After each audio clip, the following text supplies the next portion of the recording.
Knicks Nation, today is Thursday, the 28th day of March 2024. I hope you're all safe and healthy today. I hope your family is safe and healthy and that the needs of you and your family in terms of food, shelter, clothing, as well as health is being met today. Blessings upon those that work in the healthcare field who, along with the first responders, are every day saving lives. Those also that pick up garbage, keep our places clean, and those that make deliveries for our convenience. Double blessings on the men and women out here trying to help rescue, deliver, and recover teenagers and children that are victims of child molestation and pedophilia. People that are victims also of prostitution, child prostitution, pornography, child pornography, human trafficking, and sex slavery.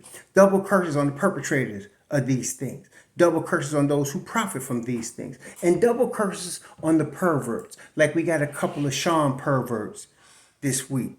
First one is Michael Sean Holcomb, 52 years old in Detroit, who raped a 79-year-old woman and an 85-year-old woman after earlier that day raping a 13-year-old after coming out of jail for 8 years for raping a 13-year-old girl 8 years ago.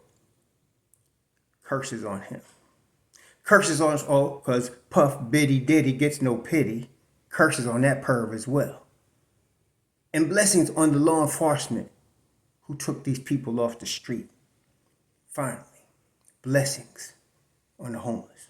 Nearly 600,000 men, women, children, families, homeless in the United States of America, and millions around the world in similar or worse conditions. Blessings on them, for theirs is the kingdom.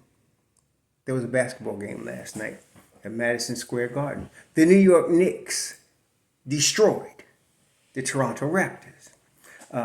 What was the final score of that destruction? 145-101, and it wasn't even that close. Deuce, of course, scores 29. The team looked, tight. Mitchell is the big news, though. He made his return last night. He only played 12 and a half minutes. He wasn't in shape. He looked a little bit puffy. He was, of course, off because he wasn't in game shape. And in 12 and a half minutes, he still revolutionized the defense. And he started bringing out some new wrinkles, putting the ball on the floor and going to the basket. Now, just to put to rest some silly notions. Bodega Bum played 16 minutes, scored 18 points last night. And the reason he looked better, of course, because he was on the floor with Mitchell Robinson. Now, just to put the bed in notions, number one, this is what people do. Maybe Thibs will go 10 deep, and they're expecting him to do what he's never done in 20 years. See, everything you're seeing now from Thibs is what he's been doing for 20 years. Okay, just people are starting to see it, and then they're claiming he's changed. He hasn't changed. He's been doing the same thing for 20 years. He knows what he's doing. So now, all of a sudden, he's got to go 10 deep because you got to play Bodega Bum. No. You see, brethren, just showing you last night, instead of looking at it as how he's going to use Bodega in the playoffs, he's not. Look at it like this.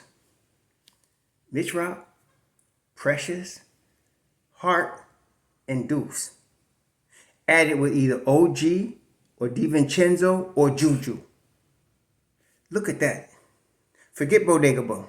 I'm glad he's here helping us while Ju is out, while OG is out.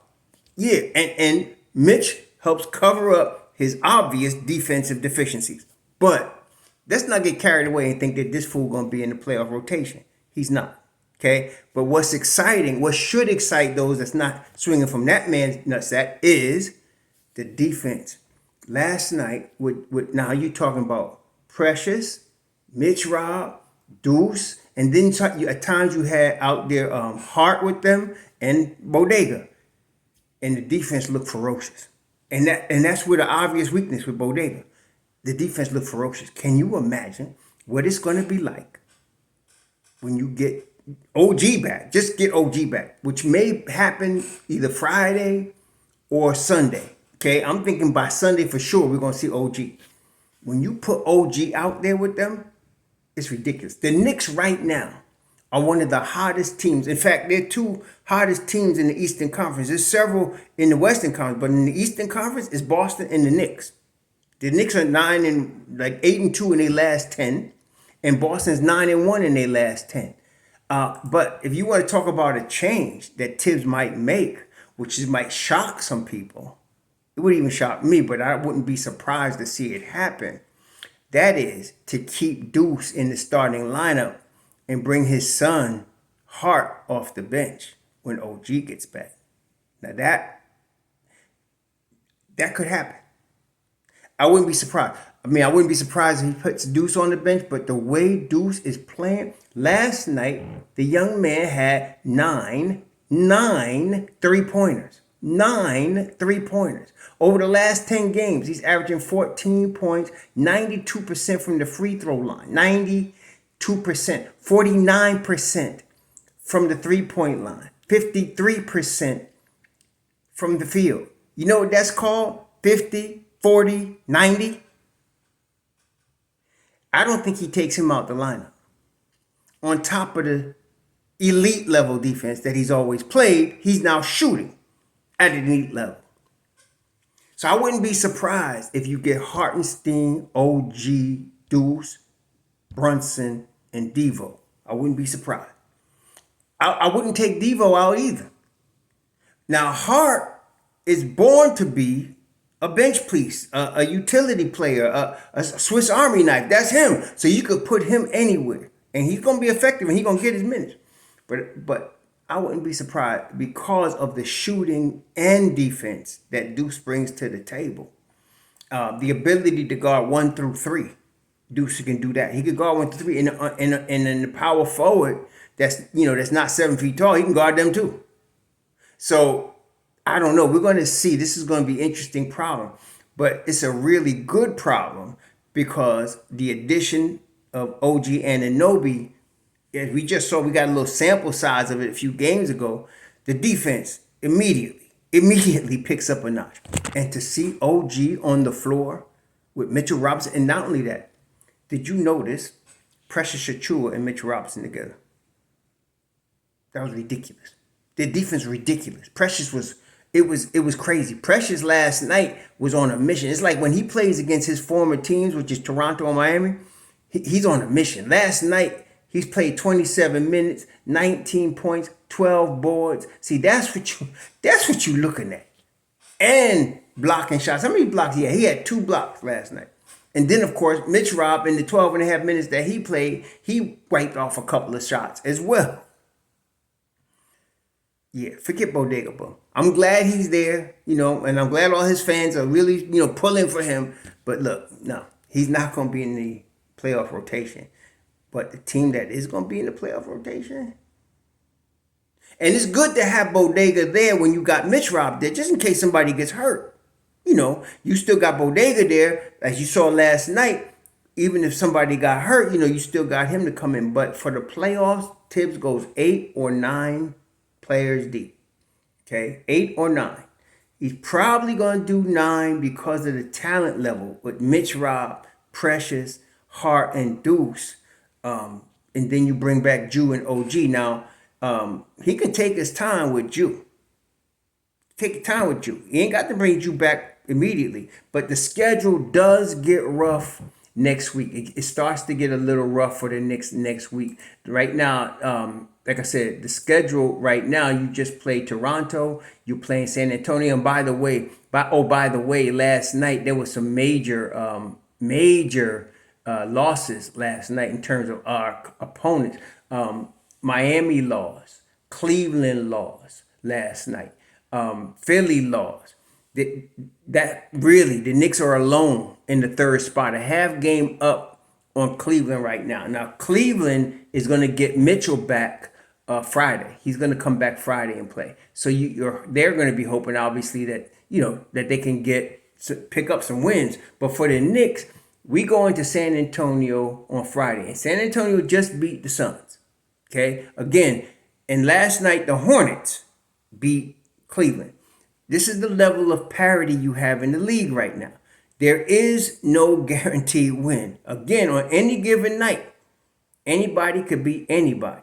Cleveland lost to the Hornets. And look, Cleveland knows what's at stake. They're trying to win. They ain't resting nobody. Okay? Suns trying to win. Suns in the play-in right now. And San Antonio beat the Suns, and the Hornets beat Cleveland. So it's on. So we got to go to San Antonio on Friday. And this is where it starts to get a little rough. We go to San Antonio Friday. Then they come back to the Garden for Sunday. Then they go to Miami Tuesday. Then they come back to the Garden for Thursday against Sacramento. Then they go to Chicago Friday. They go, and that's a 4-game road trip. Chicago, Milwaukee, Chicago, Boston. Yeah, this ain't gonna get easy. So this is the real rough patch right here. But the fortunate thing, as we mentioned, the Knicks are playing their best basketball of the year right now. You just got Mitchell Robinson back. They're gonna break him into the rotation slowly, 12 and a half minutes. You're probably gonna see another 12, 15 minutes for a few games. But if he plays 12, 15 minutes like he did last night, he's gonna revolutionize the defense on that second unit, no doubt. So especially with him and Precious together, it's gonna be outstanding. It's gonna be ridiculous. So, but this is where you're gonna need your OG back. This is where your bodega bum comes in, because you're going to need you back, and I don't know when you're going to get him back. But let me tell you something else. Just, for some of y'all that's going to come with the BS, which I know is coming. The Knicks can go to the Eastern Conference Finals without Julius Randle. Let me just say that again. The Knicks can go to the Eastern Conference Finals without Julius Randle. And that's saying something, because Juju is a major, all-star, major part of the rotation. And I'm telling you, the depth of the Knicks, they can go to the Eastern Conference Finals without it. That's how good they are. Okay? Of course, we want him. We want him. We want him playing. Okay? And I don't want to hear nothing about no trading Ju from some of you knuckleheads who, whether the Knicks win, lose, or draw, first thing come to your mind is trade. No. We won't keep him. But I'm just telling you, this is how deep and how good the Knicks are right now. The evolution and development of Deuce changes everything. The evolution and development and coming to his own of Devo changes everything. Okay? Now you got all kind of threats. Devo just hit 11 threes the other night. Deuce hits 9, and Deuce could have had 11, but they took him out. Why? Because you don't want to waste no time against a team you already crushed just to get 2 more threes. But it's on, okay? So the Knicks are prepared. Then, of course, the head of the snake, Brunson. And the thing is, right now, because of the way Deuce and Devo are playing, Brunson doesn't have to kill himself. He don't got to play 40 minutes a night. He don't have to, okay? And so right now, like last night, what did Brunson play? 29 minutes last night. See, that's what you want. 29 minutes last night. McBride played 40, okay? McBride's the only guy that played 40 last night. I'm telling you right now, I wouldn't be surprised if Thibs keeps McBride in the starting lineup for the duration, because this guy is balling right now. And then if you keep him out there, and what caused me to come to that conclusion is one word that Thibs said last night. Time. What, 2 words? Rhythm and time. What did it mean by that? He said Deuce was able to get into a rhythm, and because he had the time. So now Thibs is recognizing you need to give Deuce minutes if you want to get the best out of him, we've been saying this for 3 years. But if you give him minutes, the more time he gets, the better he is. You're now seeing G League Deuce in the league. Thibs sees that. Now, like I said, Josh is invaluable. There's no doubt. He's the energy bunny. But it's either him or Devo, and I think it'll be him because he would be more able to adjust. Because, like I said, he's a natural second unit guy. He's not a natural starter, actually. But he's a natural second unit guy that can go, many minutes as you need him to go off the second unit and can blend him in the primary unit in the end of the game. So I'm thinking Josh might end up being with Mitchrob and Precious, which is still dynamic, okay? And so you get Josh, Mitchrob, Precious, and then you bring Bodega with Deuce out there. Yo, the Knicks are for real. And now 3rd seed in the East. And we got Cleveland, we done moved ahead of them, and Milwaukee looking in their rearview mirror. And again, you know what it says in the rearview mirror. Objects in your mirror are closer than they appear. We're going to see what happens. Y'all enjoy your Thursday. Shalom.